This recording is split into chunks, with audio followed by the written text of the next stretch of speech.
မင်္ဂလာပါရှင်ဒီလက်ဖွားပြင်ကတော့အမှတ်နေတဲ့ကလက္ခဏာပိုင်းရှင်ပဲဖြစ်တဲ့လက်အယောင်အဆင်းလှပတဲ့လက်ရည်စာကောင်းမွန်တယ်အနက်ရောင်နဲ့ပြထားတဲ့နှလုံးလန်းချောင်းဖြောင့်တန်းအားကောင်းတဲ့အနာစာကင်းပြီးအားကောင်းစွာတရှိတယ်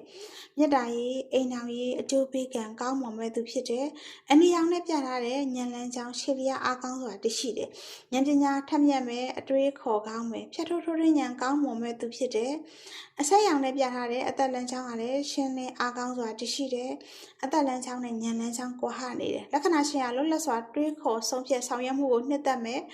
အမိခိုကင်းကင်းနဲ့ရည်တည်နိုင်မယ်ခေါင်းမာမယ်ဆုံးဖြတ်ချက်ပြတ်သားမှန်ကန်ပြီးတော့ကိုယ်ပိုင်အစွမ်းစားနဲ့ကြီးဝါအောင်မြင်မှုတွေကိုဖန်တီးပုံဖော်နိုင်မဲ့သူဖြစ်တယ်အစိမ်းရောင်နဲ့ပြထားတဲ့အသက်လန်းချောင်းပေးမှာအပြောင်နဲ့ပြထားတဲ့မြင်းတို့လေးပါရှိတယ်ထိပေါက်ချင်းထိပေါက်တဲ့ကဲ့သို့ငွေကြေးအမြောက်အများ